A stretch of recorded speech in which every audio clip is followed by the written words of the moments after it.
Hey everybody, welcome to ESA Winter 21.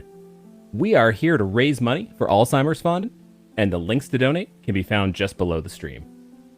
We'd also like to thank Koei Tecmo Europe, Twitch, and ViewSonic for sponsoring this event. Now, get ready, because we've got Catalystz, and he's going to be running some Dark Souls Remastered for us. Catalystz, take it away. Yo, what's going on, everyone? I'm sure a lot of you have seen me. Who not? Then my name is Kata, and I'll be running some Dark Souls Remastered. I believe we had a donation a bit more for the character name, so I'd like to know the result of that, if possible. All right, let's see here. Looks like we had $180 donated towards that, and I believe our winner is Lady Jingle. Again, that's had that before already at a marathon. That's fantastic. All right, Lady Jingle it is. This one's for you. So, I'm going to preface this just very quickly by saying this is the remastered version of the game, which is a very distinct run. It's very different than the Prepare to Die edition. So, keep that in mind. I'm going to start as Thief with my class. That allows me to have the Master Key at the start. As you can see, Guilt-Ridden Thief, high critical hits as Master Key. And as such, I can use the gift starting item of Black Firebombs instead of having to pick the Master Key here, which is going to allow me to save some time in the Asylum and also throughout the run. So, with that being said, I am ready, and I'm going to give you a countdown from 5, 4, 3, 2, 1, and go. And with that, ESA Winter 2021 is officially on the way. First run of the marathon, well, besides the 20-hour marathon in itself that you guys could have seen yesterday. Alright, so what we have to do in this run, since this is all bosses, we're gonna have to go ahead and kill all the 26 bosses that the game has to offer. You're gonna notice that immediately from the start, I am going to be toggling my weapons quite a bit throughout the run. This is just a very small time saver, but essentially toggling my weapon as I start sprinting accelerates the transition between normal jogging and sprinting. It's a very small time save, like I mentioned, but over the course of the run it adds up at least a little bit. So I also see that my control is drifting already, which is fantastic. So this is the first boss. I'm going to use the Black Firebombs to kill him on the first encounter, which is going to allow me to skip the second encounter completely. So he's dead. That's 1 out of 26. Now the goal for the rest of this area is essentially obtain the shield here. These are the starting items for the Thief class. This guy gave me a pretty good pattern, so I can get in front of him. Get the bandit knife. I guess I actually could have skipped that one, but that's fine.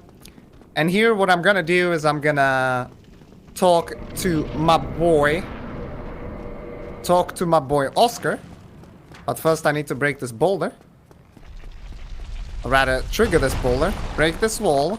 I'm gonna talk to Oscar really quick. And I'm gonna use the Dark Sign. So the Dark Sign allows me to return to my last bonfire. So that is exactly what's gonna happen. This is the bonfire you get after you kill or pass undead, or rather, the Asylum Demon, sorry. From here on out, I am gonna progress to Filing Shrine. So we are exiting the Asylum, but worry not, we're gonna be coming back eventually. The first area that I'll go to is Undeadburg, and I have to do some business with an undead merchant, so... as you can see, the Dark Sign also depletes all of my souls. The only souls I have is 100 souls from Oscar, who died. So I'm gonna have to obtain some extra souls, and I'm gonna do the first glitch of the run there, which is called Quantity Usage, or Brightness Dupe.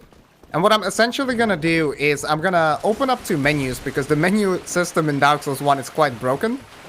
I'm gonna be able to open 2 menus at the same time, and then open 2 prompts at the same time as well, which glitches out the menu and allows me to manipulate a quantity. So this quantity is gonna be basically given to me when I'm trying to pop the soul, okay? So I'm gonna try to use the soul item, which will give me the souls, the currency. But I'm gonna manipulate a quantity of 99 there. So even though I have only 1 soul, I'm gonna be able to use it 99 times. Which is gonna give me enough souls to purchase everything here. So this might happen kind of quickly. Or not. Excuse me? Okay. I'm trying to open the 2 menus here. Not really hitting it. Which is fine. We got time. Okay, there you go. So as you could see, it allowed me to pop it 99 times. I'm gonna talk to the merchant now and do business with this money. So we first buy the throwing knife, the residence key, the scimitar, and I'm also gonna buy 999 arrows. If you put the 2 and 2 together, since I have arrows of the quantity 999, I'm gonna be able to do the same glitch later on, but with the quantity of 999, which is gonna be a lot of souls. Then I'm gonna perform a skip here, so I'm gonna jump on this railing and quit out. That allows me to spawn on this railing. Hold up, I don't have this set up correctly. I'm gonna use this attack to get on this wall, and then I'm gonna drop into this lower area here, Undeadburg, the lower Undeadburg, which normally is only available after you clear up certain things. I'm gonna abuse another quit out here, so this one is to reset the dogs. That is because I need to free an NPC here. This is the only reason I'm coming here. This NPC, very important, has some really important items. The dogs are already getting to my back. Okay, that's not cool. Hopefully we make it through. This could be a little bit rough. As long as we make it to the door, we're good. They can catch up randomly here, however. This area is a common place for resets when you're doing attempts, but we made it through. I'm gonna quit out once again, simply to reset the dogs and make sure that they don't catch up to me, which would be very problematic. After making it through this room, I'm gonna kick this guy out of the way, hopefully. I mean, politely ask him to, you know, observe social distancing. I'm gonna proceed to heal just to make sure nothing crazy happens, because there's a bunch of hollows here again that sometimes have some weird patterns. And thanks to the residence key which I purchased, I can not only free Griggs in Lowerburg, but also obtain the gold pine resin here, which is an item that's gonna boost the damage on my weapon. Jump around the barrel. That's a very ancient strat, basically, since the game came out. And I'm gonna approach the second boss of the run, and this boss is the Taurus Demon. So first I'm gonna equip this gold pine resin. I'm also gonna equip the throwing knives for a little bit, and then see how we can perform this fight. So this fight is normally done with the bandit knife, but since we purchased the scimitar, we can use the scimitar for it instead, which is a pretty strong weapon. As you can see, we're dealing really good damage, and we also have a stagger on Taurus Demon. So that was the second boss. Nothing too crazy, nothing too special. So far, so good. Funnily enough, this was the second out of the 3 bosses which I will be fighting melee. The rest of the run is going to be done with magic. And that is why I freed Griggs, because that guy has some really, really good stuff to sell us later on. The throwing knives, the whole reason I purchased them is so that I can bait this Drake with the throwing knife. Alright. So he jumps down and I can run through here. I'm gonna pick up this soul because I'm gonna need it in a bit. And I'm gonna go ahead and apply and resin here. This one is gonna be like, I have to wait for this gate anyway, and if I get unlucky, a hollow's gonna get in my way before the gargoyles boss fight. And with the resin, I'm gonna be able to just one-shot him. Alright, so far so good. We haven't died in like one of the scariest parts of the game. Getting to gargoyles can also be a little bit tricky because the hollow room is gonna be the big obstacle now. The hollow room is a room full of hollows, duh. But they're very aggressive. They also have a channeler there who's an NPC that can buff his allies. I'm gonna activate the shortcut so I can use it later to go back to Asylum, the area where we started, and fight another boss there. Gonna get this guy out of the way by parrying him. So this is the hollow room. Alright, seems like we are chilling. Strafe that guy, and okay, cool. So here, I don't need this, and I also don't need the hilt anymore, but I'm gonna keep it for later because there's one more cool parkour trick that I can do with the hilt. I'm gonna two-hand the scimitar, apply a resin for the gargoyles, and let's see how this fight goes. So it's gonna be quite random, but this is a good opener. I'm gonna cut the tail. One more hit, regen stamina, then third hit staggers. Stagger again.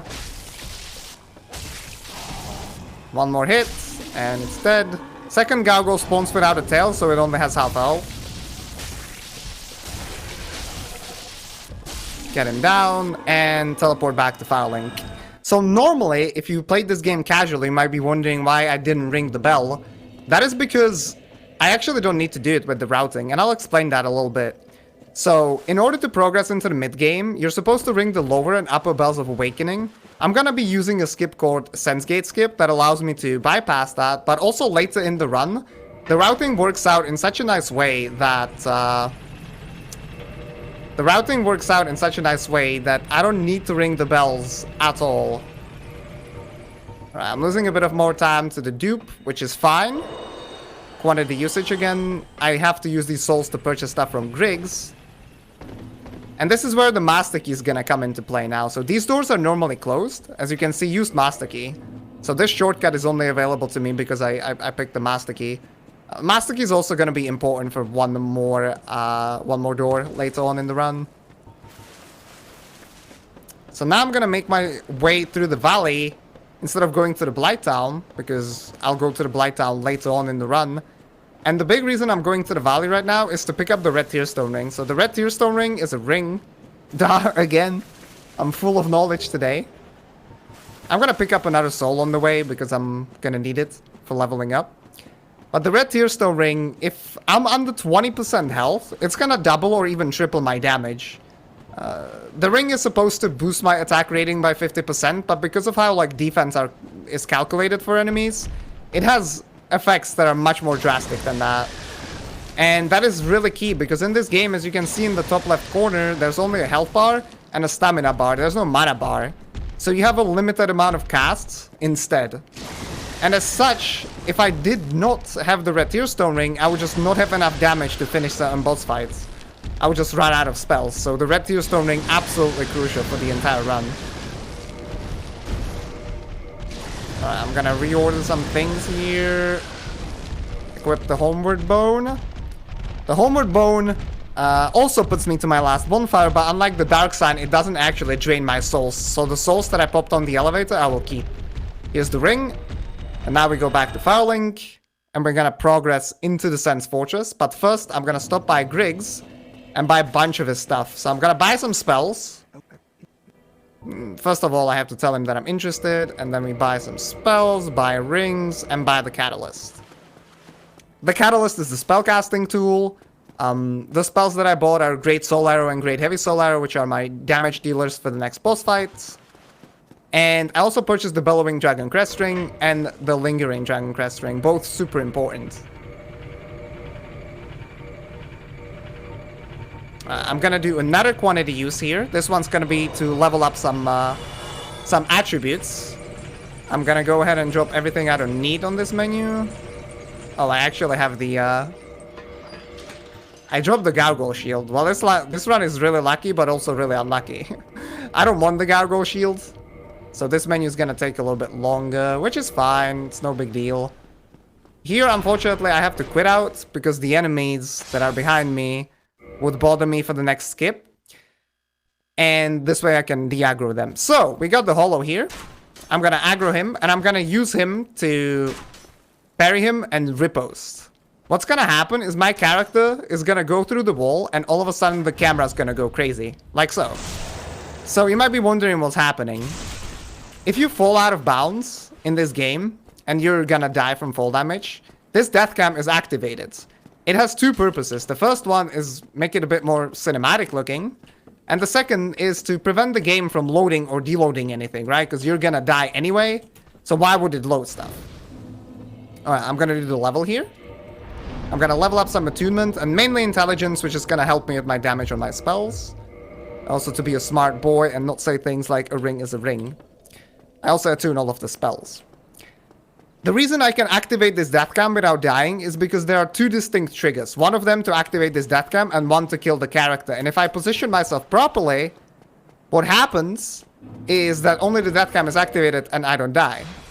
Now, there should be a gate here. And as you can see, it is there, but we just ran through it. So what happened? As I mentioned, the game doesn't load or deload anything. And by the time I activate the death cam, the gate is not loaded, but the area itself is. So that way I can just bypass the gate without having it ever open. Really, a really cool skip. I'm also at some point gonna have to blow a little bit into my controller so it stops flickering. So I will have to apologize for the audio there. But first, we have to free Logan. So Logan is another sorcerer that's gonna sell us spells. But he's hidden behind the wall, right? Like he's basically imprisoned. But there's a way to break that wall, and I'm gonna do that right now. So another quit out, and you might be wondering, what did I just do? So I dropped on this cage, and then I jumped into the wall, and now the wall breaks. Magic. For some reason, oh well, I'm pretty sure I know the reason, so that you don't get stuck when you actually save and quit. The stand-up animation of your character has destructive properties. However, it's not as simple here to just walk up to the wall and break it, and quit out next to it and break it, because the ground right next to the wall is unstable. What does that mean? That means it doesn't store your position on it. So if I were to just walk on next to the wall and then quit out, I would actually spawn further away from the wall, which is no good. That's no bueno.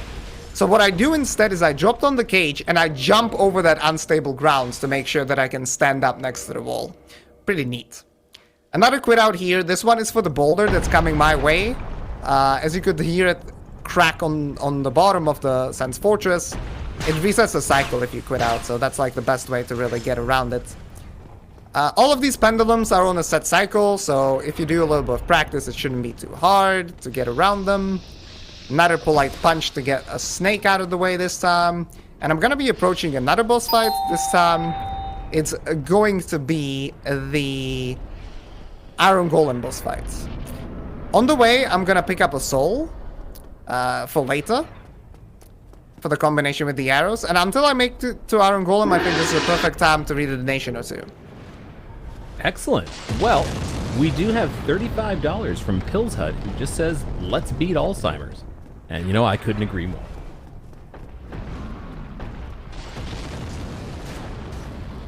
We can do like 2 more. All right, well, you know, if you like what you're seeing here on ESA, and maybe you want to get more involved in our community, you can always hop on over to the ESA Discord. We're at discord.gg/ESA Marathon. And, you know, we've got an incredibly friendly, welcoming community, and we have a ton of fun before, during, and after each and every one of them. Alright, so for this fight, I'm gonna make him fall off. Spoilers. If I deal 400 damage below knee level, and then another 200, I'm gonna stagger and then make him fall on his butt. And if I set it up correctly, he's gonna be at such an angle that he just falls off like that. Bye-bye. So that was Iron Golem. Pretty easy with the spells. And we finally enter the beautiful Anolondo. And we're gonna be fighting in a bit, like probably the most random fight of the entire run. But before that, I'm gonna abuse the spell that I bought called Fall Control. So Fall Control, what it's supposed to do is that any like fall that isn't lethal, as in it doesn't kill you from 100% of your health, it should prevent the damage. Whoa. But what it actually does instead... Why am I hearing some weird sound effects? What it does instead is it actually delays like any damage that's supposed to be lethal. So what it allows me to do is to quit out while the game stores the position on the bottom of the elevator. Like that. But it doesn't kill me. It doesn't have enough time to kill me. I quit out before the damage is dealt to me. Anyway, this is gonna be a little bit of a scary part. Like, if I die here, that would be pretty bad, because I would spawn all the way in before Sense Fortress, so I have to pay a little bit more attention to these painting guardians. Not gonna lie, those sound effects kind of threw me off, so sorry that I lost my train of thought there. Anyway, Fall Control, very broken. Remember that, we're gonna be using it throughout the run. For various reasons, which I will outline. We got through the Painting Guardians, that's really good. Next up is getting to the Cathedral. Still, any death right now would put me like 3 minutes away from here, so that would be really, really bad. I'm sorry for the audio now. Alright, I'm hoping that that's gonna sort out the dust in my controller a little bit and maybe, you know, make it stop flickering as much, because it's kind of annoying.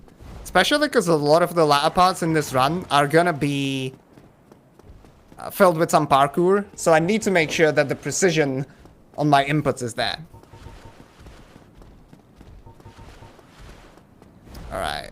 The gargoyle is chasing me, but I should be fine. This guy doesn't attack that I don't need to roll. And now for these Batwing Demons. So these guys throw some annoying lightning spears. I'm gonna listen to them to see... Rather, listen to them to hear if they throw them. And for the second part here, I'm gonna actually look back because it's way safer. You also have the Silver Knight Archers here trying to kill you. Alright, so that's going pretty well so far. Now I need to get around these archers. And hopefully if I get lucky, I'm gonna make this guy fall off. Or not. Well, he fell off, but he got a stab in before then. Good thing that I was full health, because that could have been pretty gnarly. Anyway, we enter the cathedral, and I'm gonna take this bonfire here. It's like one of the 2 safety bonfires that I take. Simply because the ONS boss fight is probably the most important fight of the entire run. And it's really tricky with magic, because Ornstein, one of the 2 bosses, has many dodging patterns. And he can jump away from your spells quite often, and it can create some funny moments. So here I'm gonna get hit on purpose. That is to set up damage to me for the Red Tearstone ring range. That was a little skip that I did over the stairs. It skips quite a bit of running. It saves like, I don't know, I want to say 30-40 seconds. I'm gonna use the full damage here to finish setting up RTSR, get around the Sentinel. See what he's up to, and let's see what happens. So this fight is very important. Let's see how it goes. Alright, we get the worst opener. That's pretty cool. I'm gonna try to play it out.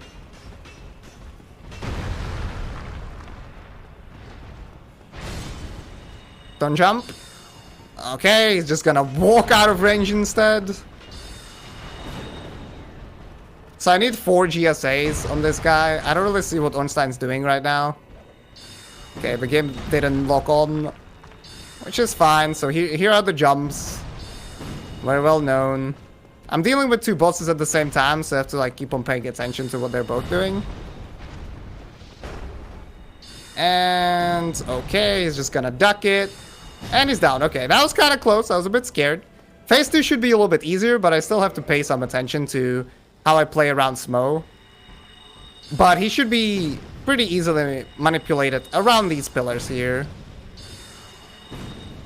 And then staggered. Alright, so this should be a stagger. 1 more GSA, and this last shot's gonna be a bit tricky. Yeah, that is usually what happens. He blocks it with the hammer, but we got it down. Okay, that was a bit more hectic than I would like my ONS fights to be usually, but we made it through, and that's the main thing. So, now what I'm gonna do is I'm gonna enter Guinevere's room, and instead of talking to her, I'm gonna shoot her, okay? The reason for that is going through a dialogue to obtain the Lord Vessel is quite a bit slower. So just run in, shoot my shot, if you know what I'm saying, and then get close enough to trigger the Lord Vessel obtain, and then run away. So the Lord Vessel is really important because this item allows us to warp between bonfires. And no, I dropped and died. How unfortunate. So, I get asked a lot what this is about. And I'll explain as soon as I do this dupe, okay? You have to wait a little bit, so. Now, where's my soul? Oh, right, I didn't actually do this properly. I didn't set up my menu properly. Let's do that again. Okay, watch the soul count in bottom right. And don't tell Analondo Fraud Department, okay? So there's 8 million souls that I can use now. So the reason I died there is very simple. For some reason, when Analondo turns dark, which happens after you kill Guinevere, and you die in Analondo, it's automatically gonna set your last bonfire to the Analondo bonfire, or the one at the start, which I actually skipped. So that way, I essentially death warp to an area where I never was. I skipped that bonfire to save time. And I can still actually use it now, because it warps me there automatically. So this is Logan, that's the guy we freed from the cage, alright? And I bought Homing Soul Mass and the Soul Spear. Those are gonna be very important spells for the rest of the run. And now, because I need to progress Logan's questline in order to purchase a second Soul Spear, I have to go and leave the area and come back, so I need to go and kill a boss. So this is the perfect time to go back to the Asylum and kill another boss, the Stray Demon. I'm gonna curl up like a ball here for a bit, and this is another perfect time to pluck something, whatever you got. Right on. Well, we've got 2 donations in. We've got $5 from Cole24 that says, Dark Souls was a game that introduced me to the wonderful world of speedrunning and the generous communities that make it up. Good luck to Kata in the run. Continue the cycle. Link the fire. Thank you for the donation. We also have a $5 anonymous donation that says, Tell me about Gwyn. Why does he wear the crown? If I take it off him, will he die? Well, we can explore that a bit later in the run for sure. But I think he might be dying a bit too fast to really have a chance to figure that out. Also, Kata, I do apologize for the sounds earlier. That was my bad setting up for the next hype train. Sometimes when you mute an output, it's not quite muted. Alright, that's cool. Glad to hear that I wasn't going crazy and it was actually sound effects playing. Because for a second I was like, what's happening? You know, there's a lot of strange things that will happen in your life when you play Dark Souls. Oh, I'm dead. Okay, I was really unlucky. There are a lot of strange things that can happen, like Stray Demon killing you, for example, with some 1% memes. That's completely fine, we can just run back. It's not a huge time loss. And so what happened there is Stray Demon is a pretty straightforward fight, usually. Unfortunately, he flew up at the last moments. And the only way to really aim that high up, like it's not possible to aim your camera as high, it is to lock on. However, locking on in this game is a pretty bad idea when using spells, a lot of the time. Simply because the tracking is not great, and on top of that, Remaster is like even worse in that regard than Prepare to Die Edition.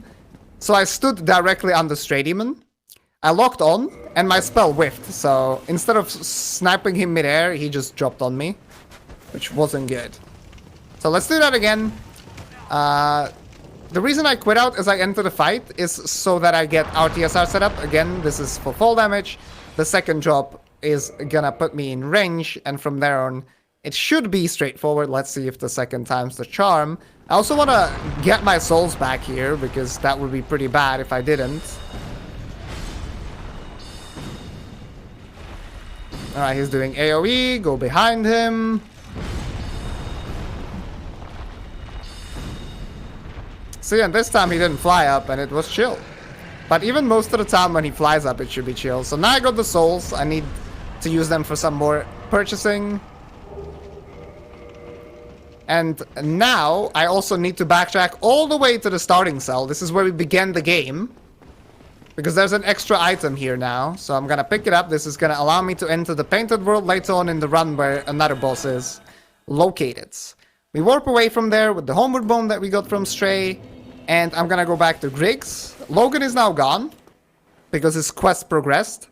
And as his quest progressed, it also means that Griggs now has another soul spear that I can buy. Like, basically Logan taught him how to do some advanced sorceries, and that's gonna be really helpful, because having 2 soul spears means I have 8 individual casts, opposed to just 4, which is a huge difference for, like, all of the fights, essentially, except for, like, the very late game.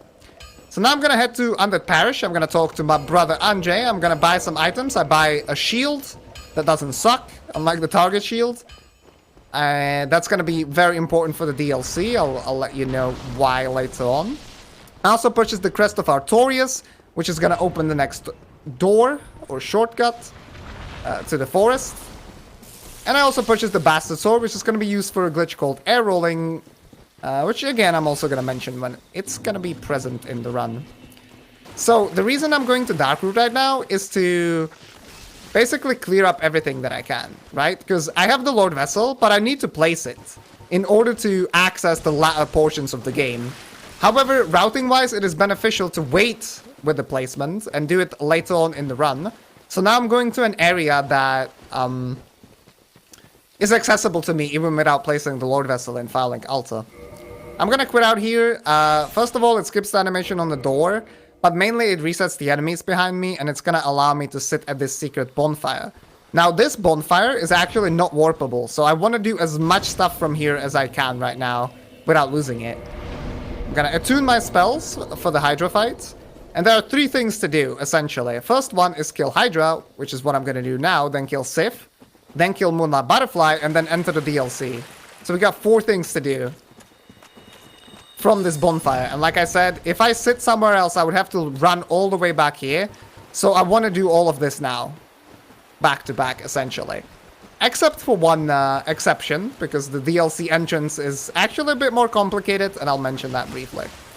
So what I'm going to do here is I'm going to drop on the bridge, and I'm going to equip the Demon's Great Hammer to get a bit more fall damage, because I'll be heavier that way. And this is going to be enough damage to put me into RTSR, and I'm going to perform a thing called Fall Damage Cancel. I'm gonna plunge a slope surface, and if I have fall control active, it's just gonna prevent the fall damage from killing me. So this is the Hydra. It's not a boss, but it is required to be killed if I need to enter the DLC, and the DLC has 4 bosses, so we need to kill it. I'm gonna be using Soul Spears here. As you can see, they deal quite a bit of damage. Hydra didn't pose a threat at all to our Soul Spears. And now I'm gonna head over to this side of the lake and quit out. I need to reload the area so that the golden golem spawns. It only spawns after Hydra is killed. And this golden golem has an NPC in it. And this NPC is very important for this run. Not only is it required to be freed in order to be able to access the DLC, which is obviously important, but I'm also gonna backtrack now and summon it. With that summon, I'm gonna be able to buy a spell called Hidden Body, which is not as important to do this early. But mainly later on, when I'm coming back to the DLC, there's gonna be an item spawned there, which is gonna boost the damage of my sorceries by further 20%, which is super, super important. Like, all the itemization is really important for the run. So I'm gonna have to roll through this lake now, because I don't have the rusted iron ring, which will be too slow to obtain. As you can see, there's a summoning sign there. So I need to get all the way there and then eliminate the blue golems, because the blue golems could interfere with my business here. They could kill Dusk, which would be pretty problematic. Or they could kill me, which would also be pretty problematic. So I'm going to talk to her. I'm going to buy the Hidden Body, which is going to help us in Duke's Archives. And I'm going to just use the Dark Sign from now on. I mentioned that the Dark Sign loses you all your souls when you use it. But that's no problem anymore, because I've done all the leveling that I need. I'm not going to level up for the entirety of the run at this point.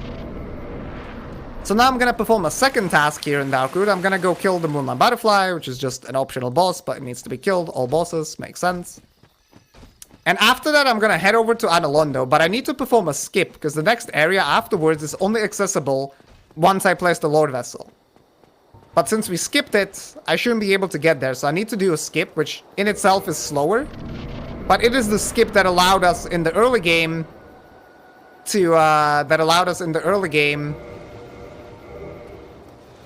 to skip ringing the bells, which saves a lot of time. So Butterfly is a really fast fight. No problems there. I'm gonna attune the Hidden Body that we purchased from Dusk. And I'm gonna warp to Analondo. That's the bonfire that we got from the Death Warp. So now the skip. This is the Golden Fogate skip. I'm gonna abuse the air rolls. Air rolls are a glitch that allow me to continually chain rolls midair. And it's only possible to be done at a specific weight load. This is why I'm gonna equip this Bastard Sword on top of the armor. As you can see, I'm mid-rolling now. I'm running slower. I'm gonna cast Fall Control. And then I'm gonna chain these rolls. And that's gonna allow me to survive this fall. Now, what's very important is that before this, I equipped the Lingering Dragon Crest Ring, which I had purchased from Griggs. This ring extends the duration of the Fall Control spell, which is super important, because right now, when I'm going to be moving, even now you can see this blue trail. The game's trying to kill me every single frame. That's because this death cam is actually coded differently than the first one that we activated this run. If you remember, back at Sun's Fortress, there were 2 distinct triggers. This is just one, and it's supposed to kill you upon landing on the ground. But if I have Fall Control activated, it's gonna prevent that from happening. However, without the Lingering Dragon Crest Ring, I would not be able to make it all the way to Duke's Archives. And I would die because Fall Control would run out. So, super, super important. And this also works out perfectly, because the Golden Fogate is not loaded at this point. But the first couple of pixels of Duke's Archives are. See, like here, I already ran out. There's nothing there. But when I load back in, it's just barely enough to get me past this Golden Fogate, which isn't dissipated, and I spawn on the inside. Super cool. So now I need to navigate around these boars, so I'm gonna abuse some iframes to do that. And the reason I'm going here now is because, like I mentioned, I need to enter the DLC, but there's one more requirement after freeing Dusk, and that is killing the Golden Golem that's gonna be up on this elevator. Once I kill him, I get the item called Broken Pendants, and that item allows me to finally enter the DLC, which is the last... Well, that's gonna be the last thing that I do from Darkroot. So here I'm gonna cast Hidden Body. Hidden Body hides my body, as you can see. It essentially messes up the aggro ranges and patterns of enemies, makes them supposed to be slower. As you can see, they are not as fast to react. But the spell can also sometimes be pretty inconsistent, so you cannot, like, rely on it 100%. So we killed the blue golem, we got the pendant, and now I'm gonna do a cool skip called Duke's Upwarp. So essentially the default position of this elevator is on the bottom. So when I quit out right next to it, what actually happens, it spawns at the bottom, but instantly gets moved to the top. But if my character is right next to it, the elevator is gonna take me with it. So I send it up, then I quit out with a stored position next to it, and voila, we are out of bounds. I'm gonna further abuse the fall control quit out here to survive the next fall. And this allows me to land up here next to a Channelor and pick up the strong magic shields. And also skips, which is, I guess, more important, the entire prison section of this portion of the game, which saves like 3 or 4 minutes. So it's a huge skip. Normally the next boss we're gonna be fighting, you're supposed to meet him twice. And the first time, it's just like you're scripted to die. But we completely skipped that part with this, so that's super cool. Here I get the strong magic shield. I'm gonna use that for Calamity. I'll explain when we are there, but it is very, very important. If you're a fan of the air roll glitch, here I use it without fall control. But I need to make sure that I time the rolls correctly so that the iframes of a roll line up with the fall damage that would be dealt to me. And as such, it is actually prevented, so that's pretty cool. So you don't need fall control for air rolls to work. You're gonna see that later on in the run a couple of times still. But having fall control allows you to not have to really line up the iframes, and you can just roll like with whatever timing. Now through the crystal caves, I'm gonna do another fall control skip to the bottom here. And then we're gonna fight Seath. Seath should be a quick fight. He's worked for years and years on this amazing crystal of immortality, and you're gonna see what we do with it. Okay, slide off this crystal, jump. Land right here, take a sip of water, it's important. Especially when your commentary is quite involved. And now this is where FromSoft started running out of money, so they made invisible textures instead. There's gonna be one more point where I can make this joke.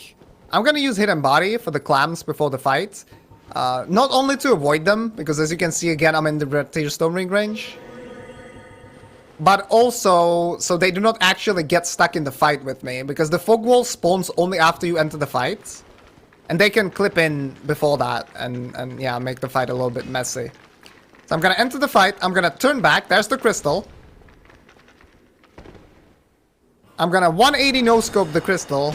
Boom, crystal is broken. And now Seath is really angry, and he feels like he has to scream, so he's screaming. But before he finishes screaming, he's already dead, so too bad for that guy. So this was the boss that we came here for, and now we can just leave the area. Alright, now the third goal here from Darkroot is to kill Sif. So we're gonna head over there right away. I'm gonna use this enemy here called Consistent Knight, because it's not consistent at all, to take some damage and get into RTSR range again, like so. Again, all of these fights, essentially if I get hit once, I'm dead. So I need to make sure that I avoid all attacks from all the bosses. Like I'm essentially, during the duration of this run, I'm only getting hit when I can afford it. Or where it's beneficial. When I don't want to get hit, I don't. Well, Or I do, and then I die to Stray, right? Anyway, so we get through his forest. There's these cute little mushrooms here. We don't really have to meddle in their business, though. And for the first time, I'm going to use the Homing Soul Mass. So Homing Soul Mass is essentially a spell that puts a bunch of orbs around you, and then they activate automatically on the next enemy. I'm going to be using that only in a couple of fights where it's beneficial. It's not a great spell, but it gets the job done. Saves me some Soul Spear cast. And for example here, I can just use it once while I'm waiting for these doors to open. Sif can be quite random, has a lot of jumping patterns, just like Ornstein. He should be dying faster, so we'll see what actually happens. Alright, that's a pretty good opener. All the small soul masses hit. And we didn't get a jump, so that was a free fight. Fantastic. Okay, that was really quick. So now I should explain what I'm doing here with the rings. If you look at in the top left of the screen, and you see my health bar is half now, right? So you might be wondering what's happening. This is what happens when you're cursed. Are you cursed? No, I'm not. What actually happens is I equip this Dusk Crown Ring, which I got from Hydra, and the Dusk Crown Ring halves your HP, but also gives you some extra casts. As you can see, all of a sudden I have 12 Soul Spears instead of 8. I don't really care about that too much for now, even though it's going to play a vital role on the Calamity encounter. But this way, I don't have to, like, I can set up RTSR from falls that I would normally not be able to. Right, so RTSR is based from max health, and so is fall damage. So if I use that fall, as you can see, it dealt a certain amount of health to me, a certain amount of damage, and this is still above the 20% threshold for RTSR. Or it's very close to it. But once I swap out the ring, and my max health is essentially back to 100%, this absolute health value will be under those 20% that I need for the ring to activate. So I'll be using that quite a lot of times. It's really handy because using enemies to set up RTSR is not the most consistent thing. So this is the DLC entrance now. And I have to pick up the set. That's from the Dusk Summon, like I mentioned before. And its crown allows me to, yeah, deal more damage with my spells, which is really important. This is the gauntlets now within the DLC. The bosses here can be quite random, so hopefully you don't get trolled too much. First up is Dardian. I'm gonna cast Homing Soul Mass again, because he has to scream at the start. And let's see what he does. Opens with a lightning. This is a 2-hit combo. I have to roll that, which I did, and Guardian is dead. That was pretty good RNG. Cannot complain about that too much. That fight usually with sorceries goes alright, but sometimes it can get a little bit wild when Guardian decides to act all Pikachu-like and just start casting spells and whatnot. I'm gonna take this bonfire. This is the only bonfire for safety that I take besides the one before ONS. That's because Artorias, the next boss coming up, is quite random. Can kill me pretty easily, and the run back would be very, very long all the way from Darkroot, so better safe than sorry. I'm gonna cast Hidden Body here again. That's to get around these farmers here. And I'm gonna proceed to do a small skip here in Rollwood. So there's a shortcut you're supposed to activate later on, but we can get down that shortcut by using air rolls. Then I'm also gonna ring swap and set up RTSR and go towards Artorias. While I'm doing that, this is the perfect time to read up some donations. Excellent. Well, we've got a few. I've got $10 from our very own Zonorous. It says, hey, Kata. Hey, cute people in chat. Good luck on the run. And everybody, enjoy the next 7 days of ESA. Now, he's put that donation towards the Dark Lord ending, which is one of our upcoming incentives here. We do have a bid war going for which ending cutscene we're going to see, either Link the Fire or the Dark Lord. And it's close. It looks like it's $20 to $15 right now, with Link the Fire in the lead. So if you want to influence that, get those donations in. Yep. Now, Kata, how long do we have until, yeah, go ahead. Yeah, until the end of the run, I was gonna say, so we still got some time. Alright, now the Artorias fight. Alright, that's great. So he dodges immediately. That's always great to see. I'm gonna play this a little bit safer. Let's see what he does. So he buffs up. And at the end of this buff phase, he actually has a counter hit property. So that wasn't the fastest fight, but it was pretty safe, which is good for a marathon. if you deal enough damage to Artorias, he has a very high chance of going to buff. And as he's buffing, at the end of it, he has a counter hit property, so you can deal a lot of damage to him. That's why I also casted the Homing Soul Mass during the fight to make sure that I got as much damage in as possible. I even overkilled him with the extra Soul Spear, but I just had to make sure that he was down, so that was pretty chill. Artorias is a really cool fight, I really like it, but it doesn't really stand out with magic, unfortunately. What does stand out, however, is Calamity, which is going to be coming up next. So this is actually the place where I'm going to use the Dust Crown Ring, not to... Well, I'm going to use it to set up RTSR, but also to get an extra soul cast, rather just spell cast on my Strong Magic Shield. So Strong Magic Shield, what it does is it makes my shield strong with magic. Essentially, I'm going to be able to block more damage, and it's going to be sturdier. I'm not going to get guard broken as easily. I have to navigate around these dogs with hidden body. Hopefully they don't see me. And normally what you're supposed to do, there's this like mini quest for Calamity. You're supposed to enter this arena, activate him.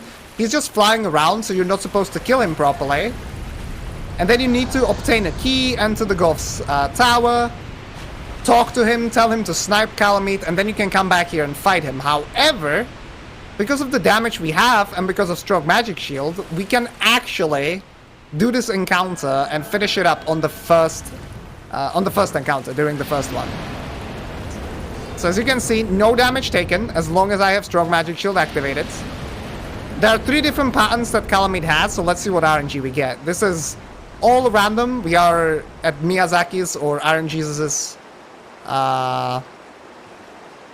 favor here. I'm gonna cast Strong Magic Shields.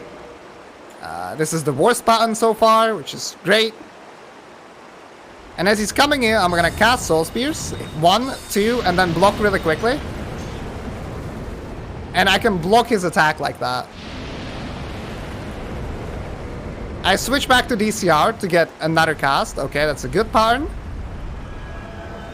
I have to aim a little bit differently. This pattern is faster. 1 Soul Spear, another Soul Spear, and there are 2 Soul Spears left. And as you can see, thanks to DCR, I'm going to be able to actually do 4 Strong Magic Shields instead of just 3. That's a good pattern again, so that's actually pretty decent RNG. Wish I got that on my runs more often. So what's going to happen now, he's going to fly in. 1 Soul Spear, 2 Soul Spear, and as you can see, his health bar is depleted. But he still has to finish his animation. So he finishes his animation. I teleport and boom. Like right as I teleport away, you could see that little flick. That means he's dead. And now I'm gonna get the ring from him. Ding! And also the 60,000 souls. So Calamity is dead. It's a super cool kill. Unfortunately, it's pure RNG. There's nothing you can do to influence it. But I'm a big fan of how it looks like. So I arrow down another shortcut that you're supposed to activate later. And back there is where you would go and get the crest key to get to go off and then kill Calamity, but we skipped all of that, which is great. Alright, traversing the Hell Bridge is fine with Hidden Body. There's some patterns that can be a little bit trickier to dodge, but it seems like we didn't get them this time. And I'm gonna head over to the last boss of the DLC, the Manus boss fight. First, get around this chained prisoner. He is chill. Some more air rolling action down this elevator. This is actually faster than just waiting for it. And on top of that, there's an enemy on the elevator that if I quit out to get the elevator faster, he would actually spawn back here at a place where I need to pick up a spell. So this spell is absolutely vital for the late game. It's actually so broken that even melee routes use it and you just switch to magic in the late game. It's called the Dark Beat. You might have heard of it before. If you haven't, well, you're in for a treat. So I'm gonna kill this sorceress because it's the only ranged enemy here. Pick up the Dark Beat and head over straight to Manus.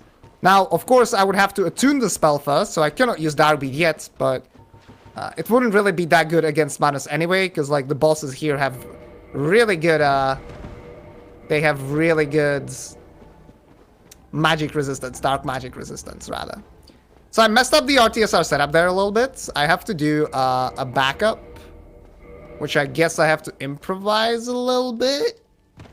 But I think that should be fine. That should be RTSR from this little skip here to the to get around the fog gate. Okay, that's RTSR. Great. All right, let's see what Manus does. I can just jump into the arena because the arena has this property where you just don't die.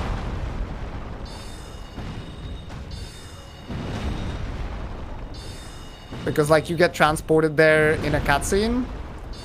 Alright, he should cast some magic now. Never mind. Alright, 2 more casts. He should be dead. Good. Alright, that was pretty good. I played it a little bit safer, but essentially this fight is like just dodging patterns and then playing on the edge. Just trying to get as many casts in as possible. So now we attune Darkbeat. And the DLC is done and dusted. So now we're gonna go ahead and clean up what's left. We're about 2/3 of the run through.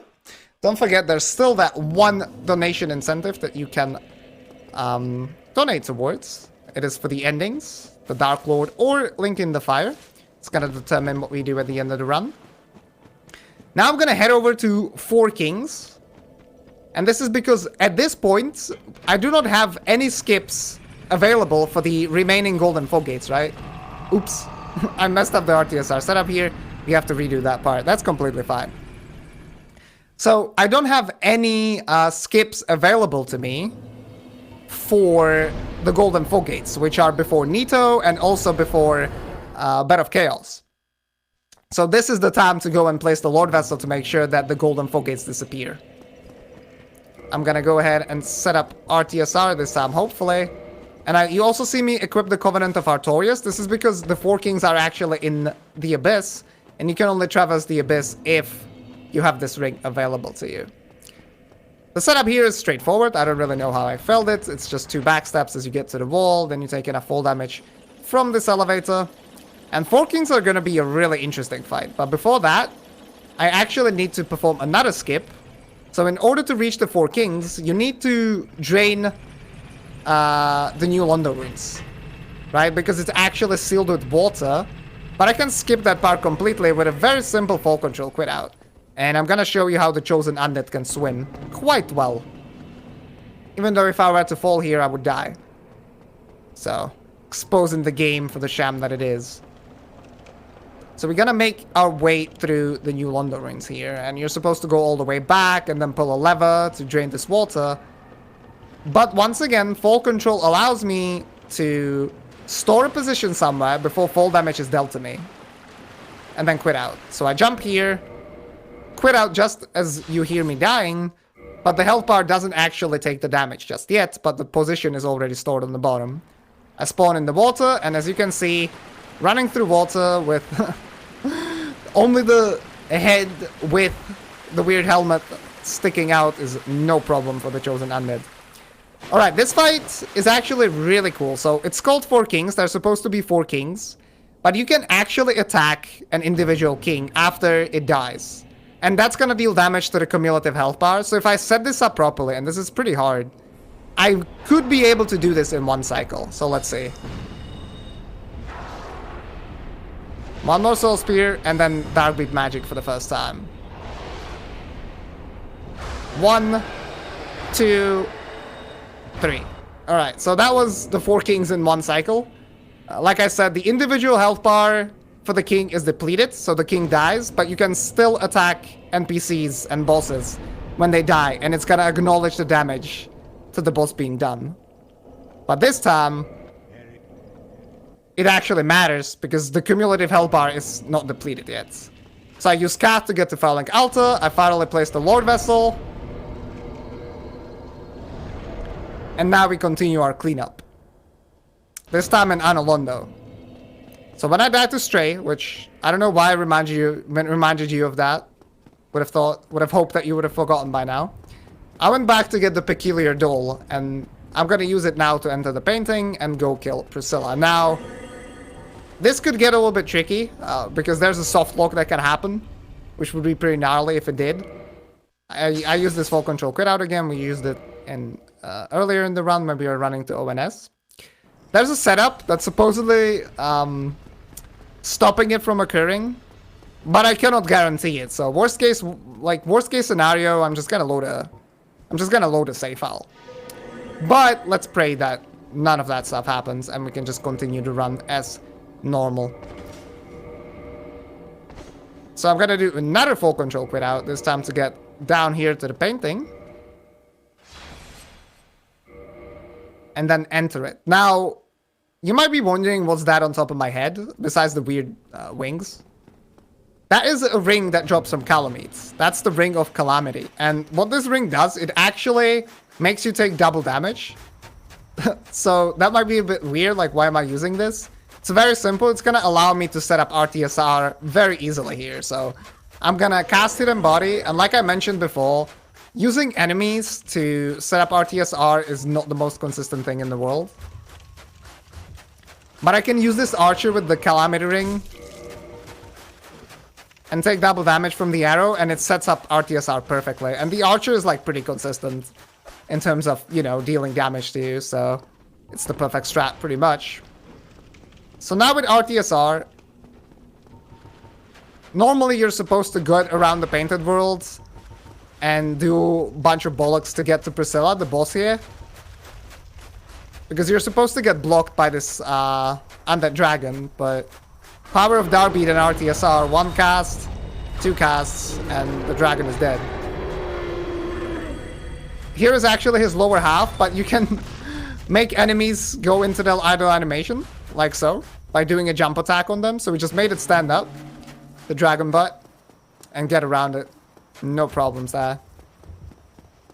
Alright, so Priscilla, if she gets one shot, it could be a soft lock. I'm gonna quit out, and then there's a very like peculiar and already, I should say, precise angle that you should use to hopefully prevent the soft lock from happening. So let's see if it happens or not. I hope it doesn't. If there ever was a run where it shouldn't happen, I'd like it to be this one. Alright, we're good. Only heard the moan once. As long as that happens, you know you're not soft locked. So for some reason with the dark bead and how essentially the spell overlays because it's projectile based, you can get Priscilla in a loop where she just keeps on dying and you get to hear the moan again and again. That's why it's called the moan glitch or moan soft lock. But because you already aggroed Priscilla, you cannot leave the painting. You need to kill her first. But because she's stuck dying, the game doesn't acknowledge her being dead, so it doesn't allow you to leave the painting in any way, shape, or form. There's one more boss here left in Analondo. I equipped the DCR to be able to survive this fall. Living on the edge. Hopefully Painting Guardians don't troll us too much. Seems like we are good. And Gwyndolin is the last fight here.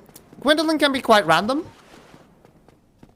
But with magic I can punish his attacks from like several positions and stuff, so hopefully it's not too bad. I can also use the Stroke Magic Shield if I don't get good RNG here to block some of his projectiles. Let's see how the fight goes. Essentially, he's just going to be teleporting away if you spend too much time, but we can kill him pretty fast if we get close to him.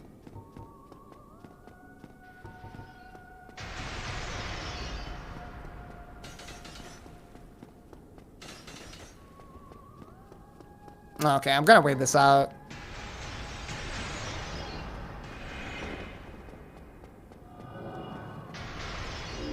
And snipe.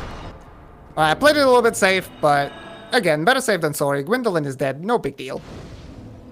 So now we're gonna clean up what's left in the Firelink Shrine. I'm gonna go back to my trusty hilt to do some nifty parkour. There's gonna be a lot of parkour coming up in the rest of the run, which is...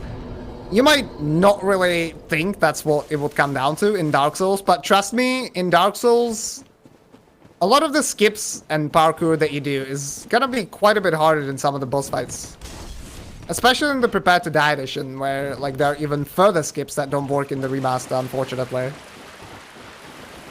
But this upcoming skip is one that actually only works in the remaster to get on top of this ladder. So we skipped Capra in the early game. A boss that if you play this game, you probably still have PTSD from. Don't worry, this should be swift. If I time my input correctly here, I can clip up on this ladder, use the hilts to get to the other side, and then roll into his arena. And because I'm entering the arena from around the fog wall, I never load his AI. So the guy is just chilling. And one Darby does the trick. Then I quit out as he dies. And the game already acknowledges that he's dead, but his arena is still considered unstable ground, so I'm gonna spawn on the last stable location, which is back up here. Now, because we are out of bounds, we can continue out of bounds and go all the way to the depths to Gaping Dragon through this out of bounds. Coming up is gonna be a pretty difficult skip, the full gate skip, where I need to jump on a railing. And I'm gonna try to use mouse and keyboard to do a setup for it, and hopefully it works out just fine. We'll see.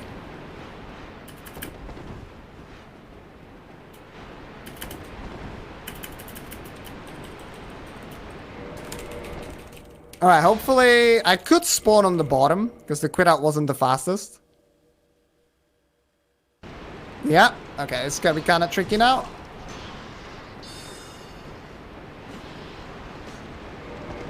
Alright. Survived.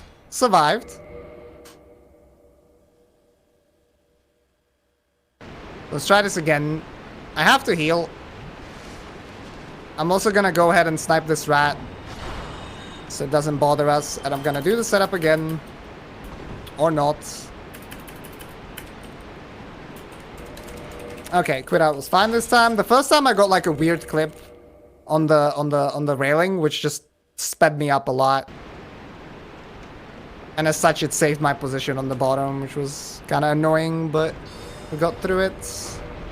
Oh, this is actually a Star TSR, I'm kind of surprised. Anyway, this is the Gaping Dragon. Full gate skip. We get to the arena. And Gaping Dragon is dead. Alright, great. That was a bit scary. Scarier than it usually should be. Because the rats can jump really far distances, but fortunately we didn't have to deal with them. There's also the Channeler trying to snipe you from behind, which is annoying. Anyway, it's kind of funny how the Chosen Undead is chosen to do many things, but climbing up on a wall that's like half a meter tall is just impossible. So you have to...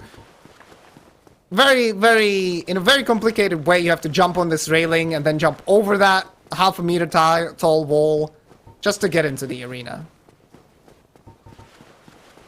Alright, we only have 2 more areas left to clear before the final area of the game. The first one is gonna be the Tomb of the Giants and Nito's domain. And the second one is gonna be the entire Lost Izalith part. So first we go to Nito. And we're also gonna encounter our favorite boy, Pinwheel, of course. But before that, I'm gonna quit out on this lever. This is again to de-aggro all the enemies that are chasing me because they will get in the way. And to get down through catacombs here, I'm gonna do air rolls again. Cast Hidden Body beforehand because the bone wheels can be really scary. Even with the Hidden Body, the bone wheels can be quite scary. Equip the Bastard Sword, because just to reiterate, to have this glitch work, you need to have a specific weight load range. Let's see what these guys do.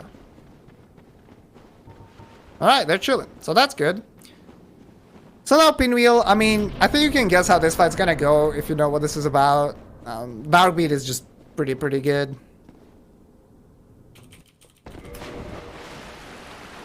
There are reasons why I'm switching to mouse and keyboard there. It's actually very simple. Because this game is 60 FPS, it is kind of tricky to roll into... get a roll on a fall where you get a cutscene, so instead I just use the mouse wheel for that. And I'm gonna make my way through Tomb of Giants here, with some nifty parkour again, and some cool pathing. There's also gonna be a small skip that I'll do, around the Fog Gate, which is gonna save a couple of seconds. And as I'm getting through here, I'm gonna take a breather, and Nordic can read out some things to you. Right on. Well, we've got just a bunch of donations that have been coming in. We got $5 from Young Thung Fish that says, Dark Souls hype? Put this towards the Dark Lord ending. Don't let Gwyn win. We've also got $5 from Dr. Piccolo. Just says, just here to give you your daily dose. Well, thanks, Doctor. We've got $5 from Game Slayers. Says, gotta go fast. We've got $15 from Pilly. No comment, but he's putting that towards the next run for Teenage Mutant Ninja Turtles Out of the Shadows. There is a donation incentive to pick which Google Translate language we use for all of the dialogue. It should be a good time. He's put that $15 towards Finnish. So if you want to see some crazy language antics, by all means, hop in on that. And then finally, we've got another $35 from Game Slayers, who says nothing, actually, but put that $35 towards the Dark Lord ending. And that's putting Dark Lord up to $50 to Link the Fire's 20. And we've got just a couple more minutes left until, that incentive needs to be met. So if you want to choose either of those endings, get your donations in right now. Yep. Right on, as we are in the Nito first fight. We are getting good RNG, there are no screams, so again, this fight is made look very easy, but it can get, trickier. All of these boss fights can get kind of scary sometimes with certain patterns, and of course they hit you on the best runs that you usually have, so you need to be ready for everything. Thank you so much, guys, for all the generous donations. Everything's going to a good cause that's close to my heart, personally. My grandfather passed years ago, after many years of dealing with the Alzheimer's disease, so I'm always in fond of supporting this cause, and I'm very honored to be opening this marathon today. So now we go to Lost Izalith. That is the second to last section of the run. And this is already a place that you've seen this run. We've gone through here, but we went to get the RTSR at the start of the run. This time we are gonna take a detour and go towards Blighttown. Through Blighttown. If you play the game, you might have suffered a lot. We're hopefully not gonna do that, though, because we have arrows. Arrows are pretty cool. I also have fall control, so I don't have to, time my quit out now for the arrow glitch. Equip the bastard sword. And 1, 2, 3, 4, 5, and a quit out. And this gets us all the way to the bottom of the Blighttown. We have to get through the swamp, which shouldn't really be problematic. Nice mid-roll. We are poisoned. Oh no, what are we gonna do? There's a boulder coming our way. We have to roll that. What did I unequip? I equipped the catalystz somehow, which is fine. So now we have to deal with Quelag. Again, this is a boss that you're supposed to fight in the early game. We have the DLC spare. You're never supposed to have it here unless you're in New Game Plus or something. So you can guess how this fight's gonna go, as all the other Downbeat fights have gone. Make sure we have the Bellowing Dragon Crest Ring equipped. Boost our sorceries further. 1 and 2. Again, most of the stuff in the late game, really the scary parts are some edge cases. But a lot of it is just the parkour and the skips, like the Gaping Fogate skip that we did, the pathing through Tomb of the Giants, before Nito. Some of the parkour that's going to be coming up in the next parts of the run, actually, still. All of that can be pretty easily failed. And even though I failed some things, I feel like I've made it look way easier than it is. Gonna take this bonfire, because there's a detour that we need to make to Ceaseless Discharge. I need to kill that boss, not just because it's all bosses, but also because lava is actually blocking our way right now, and if I kill him, that's not gonna be the case anymore. Use the DCR and fall damage, or rather slide damage, to set up RTSR. And trespass this fog gate. This boss actually has a pretty funny cheese skill that you can use where you can make him fall off the platform. But we're not gonna do that, because you would have to run all the way back to this fog gate. And instead, we have the Darkbeat shotgun at our disposal. So we can just utilize that instead.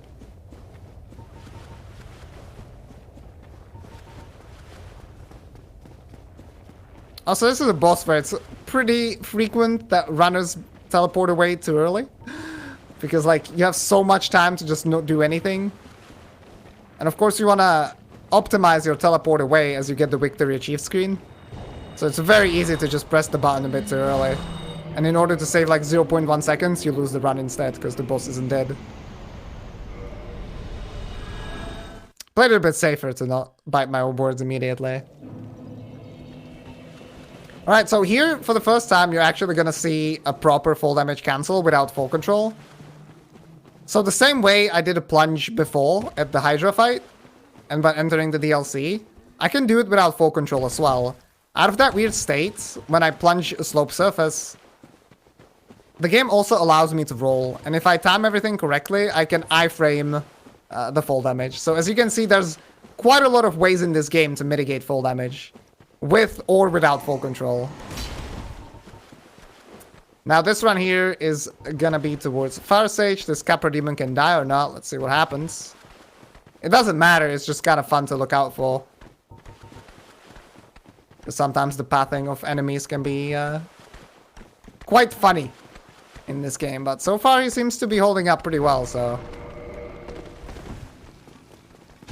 yeah, seems like he's good for now. He survived. Fall damage to set up our TSR one more time. And Fire Sage, again, it's not a difficult fight. But you need to react accordingly to several of his openers. That really is the main thing about the fight. Got Taurus here. Did an attack that I had to roll. This is the part of the game where, like... this part is really rushed. And that's why you have a lot of recurring enemies and stuff. Okay, well... this is actually a pretty good example of an attack that's coded really well. Like, I can just run into him and he's gonna miss me with that jump attack, so that's what happens. I'm gonna do another plunge here. Hopefully this one's a bit trickier than the last one, so I hope it works. And it also looks a lot more impressive.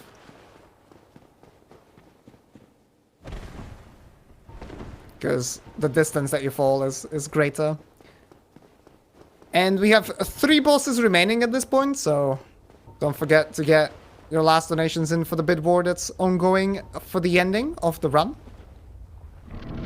This is gonna be your last chance very, very soon. This guy, unfortunately, is very close to a one-shot, but I don't have enough damage to deal. Just enough. So you see he survives with a pixel and another shot is needed, which triggers me every time, but it is what it is. And from him, from the Centipede Demon, I get the orange Shard Ring, which allows me to walk on lava now. That's why I rolled over it initially, but now I can just run over it. In the Remastered, the lava, in my opinion, is actually even worse than in PTD. In PTD, it blinds you, yes, that is true. You lose your eyesight if you look at the lava. But this isn't even lava, this is like bolognese sauce.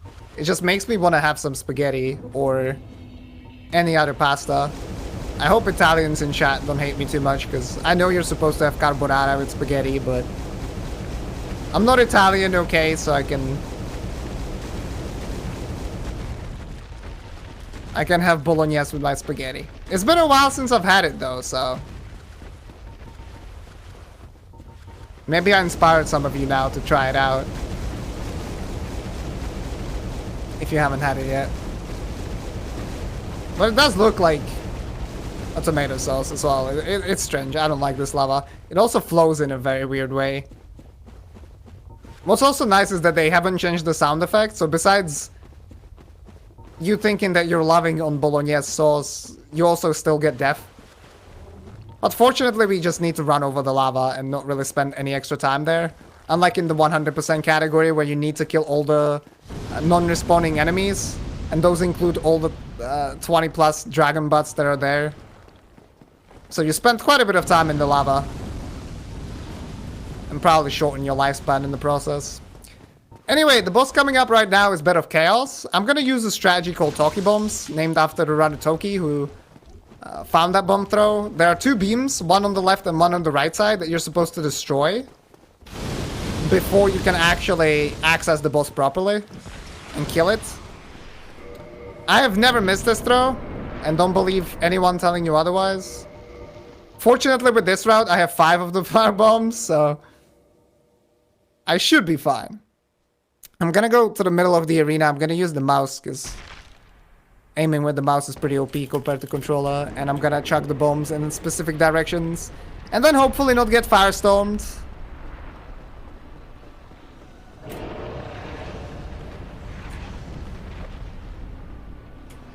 Uh-oh.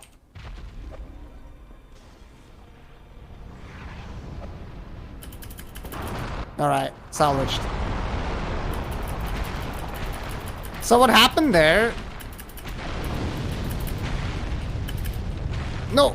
Okay, we're good. We're good. I'm making this a bit more dramatic because this run, you know, has been too good. So I'm keeping you at the edge of your seat, okay? So what happened there, I kind of messed up. When you're moving your camera and a cutscene starts, the movement is gonna stay there. Like, it's gonna keep on moving your camera. And that's what happened to me. So I actually completely missed that throw. Then I sort of salvaged it, but then I got the firestorm because I took too long. Like, I wasn't sure at that point whether I was gonna get a firestorm, what was gonna happen.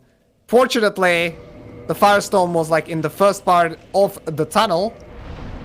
And as such, it wasn't really that tricky to dodge. Alright, so I'm entering the final area. The one thing to do here is to set up RTSR on a Black Knight, hopefully.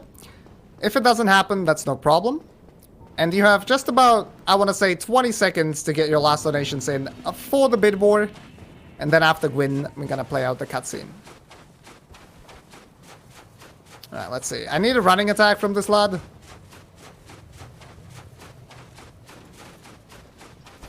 Which I didn't get, because he's a memer. That's fine, we get to spend more time with Gwyn.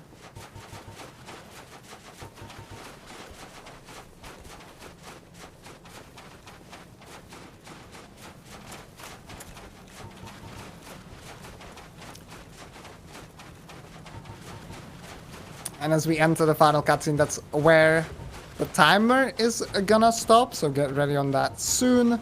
Gwyn is a pretty tricky boss, usually. But there's this button in this game that we haven't seen much throughout the run. It performs an action called the parry. And the parry is pretty good. And so is Darkbead. So we're gonna parry Gwyn. And during that opening, we're gonna try to destroy him as fast as possible. It should take 3 shots. And when Gwyn is dead, please let me know the winner of the bid war. Between the Dark Lord and Link the Fire ending. Roll into the fight to not get hit by the Black Knights. He opens up with a jump. Oh, I missed. God damn it. Alright, which is it? Looks like we're going with the Dark Lord. We got a slew of donations in right at the end that took that donation incentive all the way up to $75. So awesome. Thank you so much for Time. all your generosity. And that's the run. This is the ending that you have donated towards. Thank you very much for doing that. I hope you enjoyed this run. It was not perfect, but it almost never is with Dark Souls. Serve your highness. We are here to serve your highness. Yeah, I must say this helm looks very epic.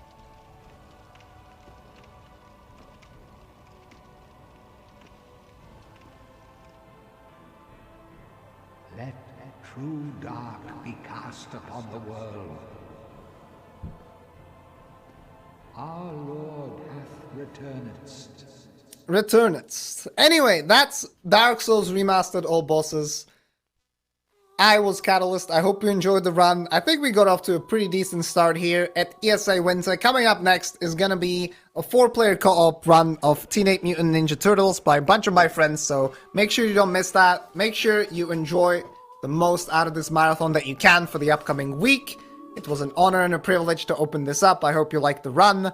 If you did and you want to learn more, you can always head over to speedsouls.com, your #1 source for speed when it comes to the Soulsborne series. From me, that is all for today and for the marathon, but the action is just beginning. Thank you.